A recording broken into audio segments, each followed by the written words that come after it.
Élimination de la défécation à l'air libre au Burkina, le combat se poursuit et la journée mondiale des toilettes donne l'occasion de faire le point.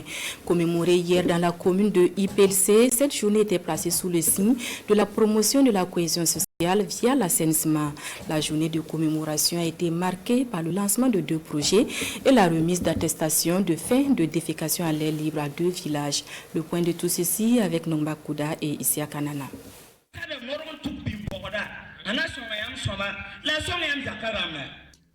L'assainissement comme catalyseur de la cohésion sociale. L'engagement est pris ici à IPLC. Une thématique guidée par la situation sécuritaire et son corollaire des déplacés internes qui ont mis en évidence le rôle prépondérant de l'assainissement dans la préservation de la dignité humaine et la lutte contre la propagation des maladies. La communauté de vie dans les centres d'accueil et l'utilisation des toilettes publiques en général s'est révélée comme facteur de cohésion sociale, d'où l'impérieuse nécessité de s'en occuper collectivement.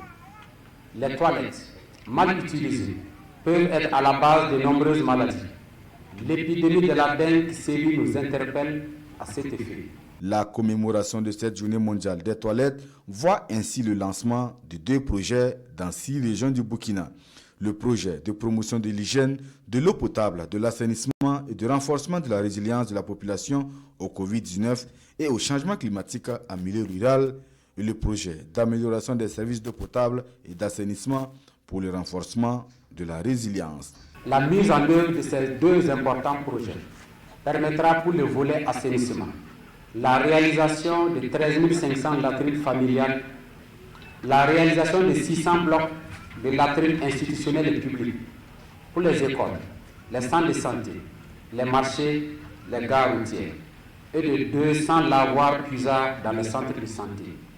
Pour le volet eau potable, on enregistrera la réalisation, réhabilitation et mise à niveau de 30 systèmes d'adduction d'eau potable. 200 postes d'eau autonomes, 110 forages agro-débit, 20 jardins nutritifs, 20 plateformes multifonctionnelles sont également à réaliser avec à la clé 280 jeunes formés au métier de l'eau et de l'assainissement. 2 projets complémentaires financés à près de 33 milliards de francs CFA par la Banque africaine de développement. La finalité, développer chez les bénéficiaires la culture d'un environnement sain tout en mettant fin à la défécation à l'air libre. Un objectif dont l'ambition est ici affichée à travers la pose de cette première pierre de construction de blocs de latrines VIP.